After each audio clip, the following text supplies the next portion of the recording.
Paralysed and breathing through a tube in his neck, John Cross had a catastrophic reaction to a COVID vaccine. How are you feeling?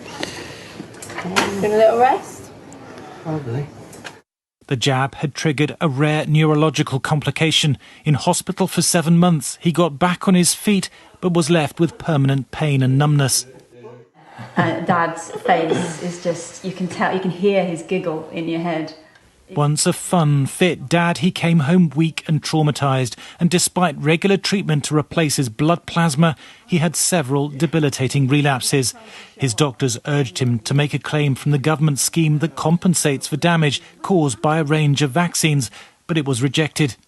Dad was so upset and so frustrated at the result. There's no way that Dad could put his full experience in that application form about being in hospital for 7 months during the height of a pandemic, being ventilated for 3 weeks, trying different treatments to try and find improvement in his condition. The box was tiny for what Dad had been through.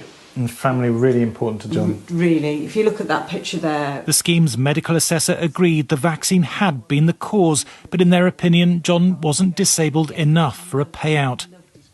His mental health suffered, and faced with more treatment for another flare-up, in October last year, he took his own life. I can only presume that he did not want to be a burden.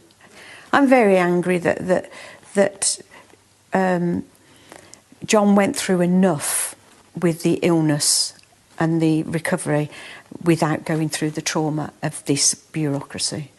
The family's lawyer has tracked applications to the vaccine damage payment scheme since the pandemic. He says 350 people have been rejected because they weren't 60% disabled, a threshold originally set for industrial injuries such as amputation, and not for complex physical and mental impacts suffered by John.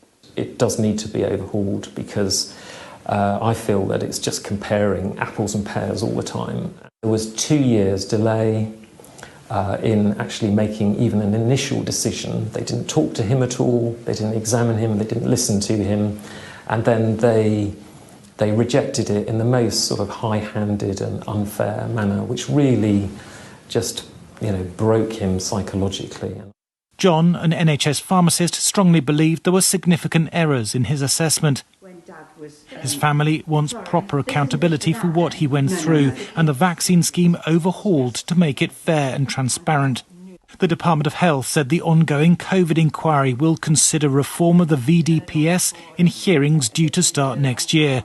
In a statement, it added, assessments of claims are undertaken by qualified independent medical assessors who use the medical records and information provided by the claimant's healthcare providers to make their assessment.